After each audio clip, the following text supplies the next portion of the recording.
Það farið að skyggja svo munar. Í myrkri sjást gangandi vegfarendur gjarnan illa þrátt fyrir götulýsingar og ökuljós bifreiða. Notkun endurskinsmerkja þess vegna nauðsynleg. Við ræddum við lögregluna á Akureyri sem brýnir fyrir öllum að nota endurskinsmerki, eigendur bíla að huga að ljósabúnaði, svo og hjólreiðafólki.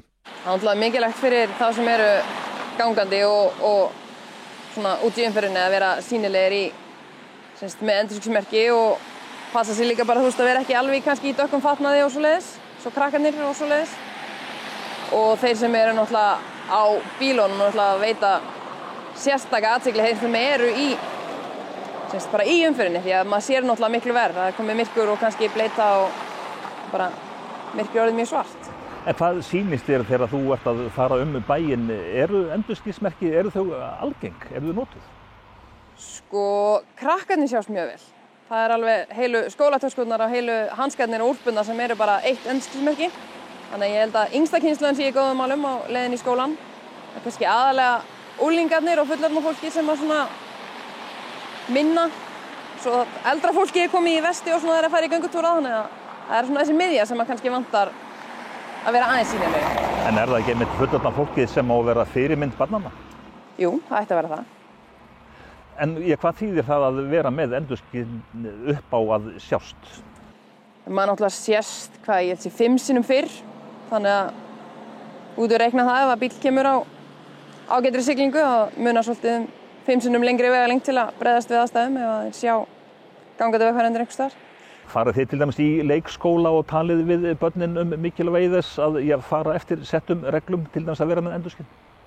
Við erum með, við erum búin að vera núna síðustu ára að koma umferðarskólanum í gagnið og núna síðasta ári tókst okkur að fara í alla leikskóla umdæmisins, alveg frá Siglufirði út á Þórsöfn. Þannig að þá erum við að brýna fyrir krökkunum bara mikilvægi þess að virða umferðarreglunar og bara að fara varlega umferðinni, bæði hvort sem þau eru gangandi eða hjólandi. En við höfum ekki verið að fara á haustin og tala sérstaklega sýnileikann.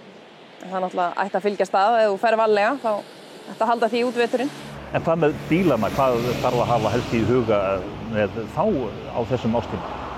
Það náttúrulega sérstaklega með eins og þessa nýju bíla, eins og hefur verið í fréttum undanfarin 2 ár eða svoleiðis að kveikja ljósin á bílunum til þess að þeir séu ekki alveg ljóslausir aftan. Fólk kannski ekki alveg að átta sig á því að það með ljósa framan á, þá sér ljós fram fyrir sig en það kannski alveg slökkt á öllu aftan á. En hvað með hjólreiðafólk? Hjólreiðafólk á náttúrulega að vera með bæði glitmerki og ljós framan og aftan á. Og við erum búin að sjá mikla aukningu á bara hjólreiðum almennt, komin rafmagnshjól og alls konar hjól, þannig að vetrarhjólreiðarnar verða örugglega ekki minni, þannig að það mikilvægt að vera með ljós bæði framan og aftan. Og rauninni mikilvægt í götuhjólreiðum að vera með ljós bara á sumrin líka, maður sést alveg töluvert lengri fjarlægð. En þegar þetta viðtalið tekið þá ég snjóru úti, þá sést fólk svolítið betur en svo kannski allt inni kemur hláka. Já. Ef þetta hvítaði farið þá ekkert myrkur. En þið hjá lögreglunni þið hvetið fólk til þess að vera sem sýnilegast? Já, alveg, allan daginn.